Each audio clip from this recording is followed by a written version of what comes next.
அனைவருக்கும் வணக்கம். Welcome back to Prema's passion. இன்றைக்கி நம்ம சேனலில் CWC6ல் மதுபிதா பண்ண கம்பு எள்ளு கொய்யா சாதம் தான் பார்க்க போகிறோம்.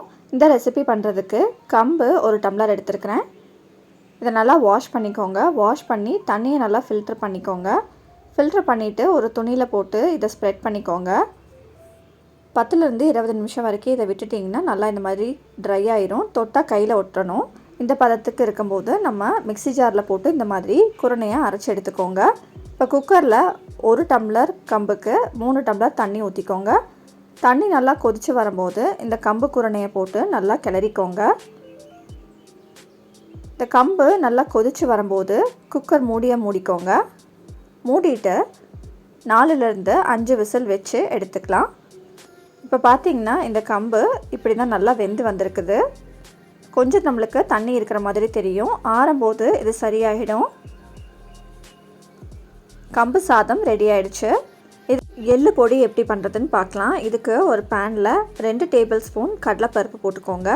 இது கூடவே 2 டேபிள் ஸ்பூன் உளுத்தம்பருப்பு போட்டுக்கலாம். நான் இன்றைக்கி கருப்பு உளுந்து தான் எடுத்துருக்கிறேன். ரெண்டையுமே சேர்த்து நல்லா வறுத்துக்கோங்க. 2 பருப்புமே நல்லா ரோஸ்ட் ஆனதுக்கப்புறம் உங்கள் காரத்துக்கு தகுந்த மாதிரி வரமிளகாய் எடுத்துக்கோங்க. நான் இன்றைக்கி 4 வரமிளகாய் எடுத்துருக்கிறேன். 1 டீஸ்பூன் சீரகம் எடுத்துக்கலாம்.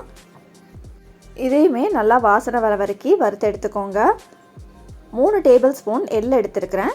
நான் இன்றைக்கி கருப்பு எள்ளு தான் எடுத்திருக்கேன். நீங்கள் வெள்ளை எள்ளு கூட சேர்த்துக்கலாம். கலர் மட்டும் டிஃப்ரெண்ட் ஆகும்.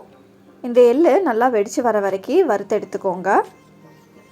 பாருங்கள், நல்லா கலர் மாறிடுச்சு. எள்ளும் நல்லா வெடித்து வந்துருச்சு. இப்போ இது கூட கொஞ்சமாக பெருங்காயம் சேர்த்து மிக்ஸி ஜாரில் போட்டு உப்பும் போட்டுக்கோங்க. போட்டுட்டு அரைச்சி எடுத்துக்கலாம். பேனில் எண்ணெய் ஊற்றிக்கோங்க. நான் இன்றைக்கி நல்லெண்ணெய் 1 டேபிள் ஸ்பூன் சேர்த்துருக்கிறேன். கடுகு, உளுத்தம்பருப்பு, கடலைப்பருப்பு, ஒரு கொத்து கருவேப்பிலை போட்டு நல்லா வறுத்து எடுத்துக்கோங்க.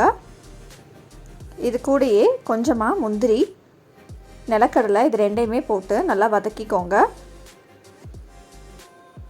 கொய்யாக்காயை பொடி பொடியாக கட் பண்ணி வச்சுருக்கிறேன். அதையும் இது கூட சேர்த்துக்கலாம். சேர்த்துட்டு நல்லா மிக்ஸ் பண்ணி விட்டுக்கோங்க. இந்த கொய்யாக்காய் வேகிறதுக்கு கொஞ்சமாக தண்ணி ஊற்றி மூடி போட்டுக்கலாம். கொய்யாக்காய் நல்லா வெந்ததுக்கப்புறம் நம்ம வேக வச்சுருந்த கம்பு சாதத்தை இது கூட சேர்த்துக்கலாம். நல்லா மிக்ஸ் பண்ணி விட்டுக்கோங்க.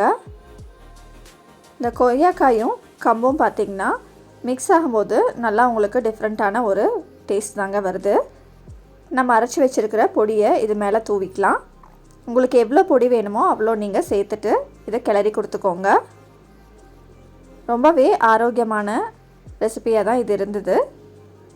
தேவைக்கு தகுந்த மாதிரி உப்பு போட்டு நல்லா மிக்ஸ் பண்ணி விட்டுட்டிங்கன்னா கொய்யா கம்பு எள்ளு சாதம் ரெடி ஆகிடுச்சு. நீங்களும் ட்ரை பண்ணி பார்த்துட்டு உங்கள் ஃபீட்பேக்கை மறக்காமல் கமெண்ட் பாக்ஸில் கொடுங்க. நன்றி, வணக்கம்.